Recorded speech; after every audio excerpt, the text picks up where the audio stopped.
Hi guys, this is Vishal here from Trapcore. So in this video, we will understand how to enable or disable event actions on the basis of environment.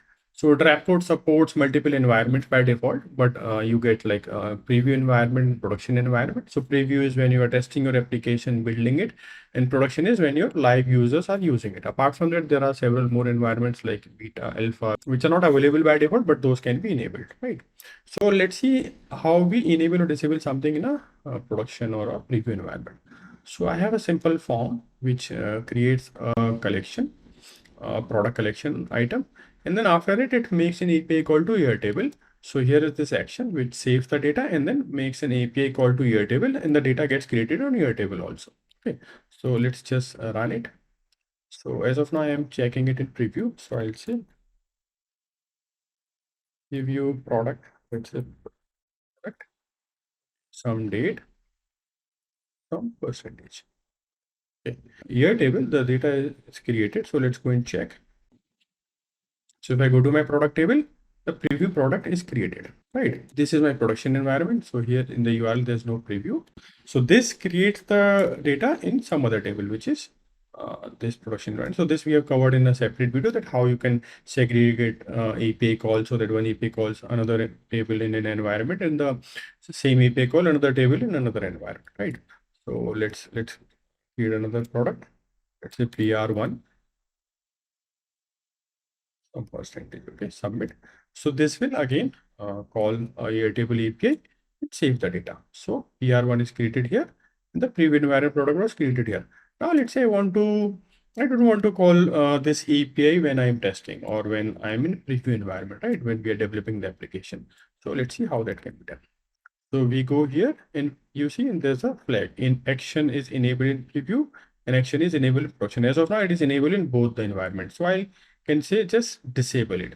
So it will turn light gray. So that means this is disabled. So now if I go and create anything in my preview environment, the data will get saved, but it will not make a call to API, right? Previously it was calling. So this action will get disabled. So this is only work in production environment. This marked as green. So let's create PREVI preview 2. Okay. Some manufacturing date, some percentage, and submit. So now you see we have got the message product seed, but we have not got a message for that it's created on Airtable because we have disabled that particular action in case of preview environment. So if I go here, there is nothing preview product, right? But if I go to my production environment and create a table production 2, some date, some percentage, and submit. Code is same, everything is same. Application is running in different environment. Here you can see it has actually created an Airtable. So if I go to Airtable, the product should be here. Production 2, right? Now let's disable it in production environment also. Now I have disabled it. Okay, everywhere it is disabled.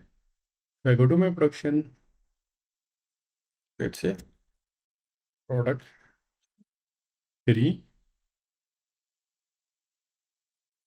percentage, submit. So now this will not run in production environment also. Sorry, we need to publish it. This is important. When you are using a production environment, make sure you publish it. Then only the changes get reflected in production environment. Preview is always real time. Whatever changes you do, you will get reflected. Production 4. 3 should get created, but 4 should not. Let's go and check Airtable first. So 3 got created because we have not published the changes and submitted. So now we have executed created new product 4 in production environment, but it has not created on Airtable. So if I go to Airtable, production 4 is not here, but if you go to see in the database, it should be there. So let's go and see in the database the product. These are the ones which were created in the preview environment, and if you switch the environment, these are the ones which are created in the production environment. But we can enable and disable events. So let's enable it in production, or sorry, in preview. If I go and create some product in preview, it will again make an API call to Airtable. Let's say PR test, some percentage, submit. Now again it will call Airtable API because this is enabled in preview environment. So if I go to here, we are testing that.